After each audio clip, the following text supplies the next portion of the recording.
Hello friends, मैं doctor विशाल Pathania ENT surgeon Gurgaon में practice करता हूँ और आज आपसे सडन डेफनेस के बारे में बात करूँगा।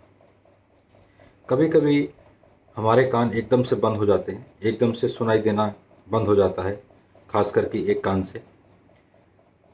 इसे हमें नज़रअंदाज नहीं करना चाहिए क्योंकि ज़्यादातर ये या तो वैक्स के कारण हो सकते हैं या कभी कभी प्रेशर चेंज के कारण हो सकते हैं या कभी कभी मोर सीरियसली हमारी जो नर्व है या इनर ईयर डिसफंक्शन के कारण ऐसी सिचुएशन आ सकती है। वैक्स के कारण आ रहा है या मिडिल ईयर प्रेशर के कारण आ रहा है तो वो इतनी सीरियस चीज़ें नहीं है, वो मेडिसिन से यूजुअली जल्दी ठीक हो जाती हैं। लेकिन अगर हमारा नर्व लॉस है या इनर ईयर में कोई डिस्टरबेंस है तो उसके लिए इमीडिएट ट्रीटमेंट करना बहुत ज़रूरी है, अनिवार्य है।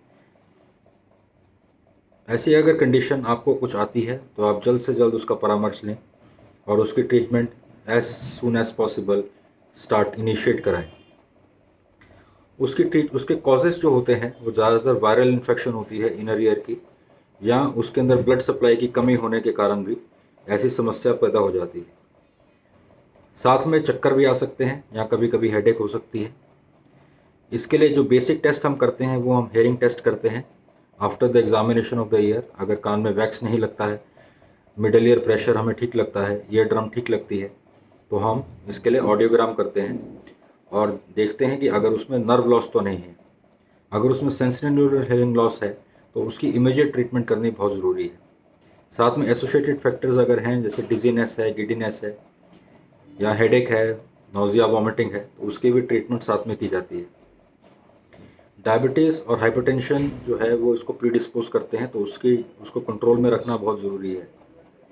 इसकी जो मेन स्टे ट्रीटमेंट है वो हम स्टेरॉइड्स देते हैं। अगर ओरल स्टेरॉइड्स ना ले पाए पेशेंट तो उसे हम इंट्राटिम्पैनिक या कान के अंदर इंजेक्शन देते हैं स्टेरॉइड का। एवरीडे भी दे सकते हैं, ऑल्टरनेट दे सकते हैं। इसके डिफरेंट रिजीम्स हैं।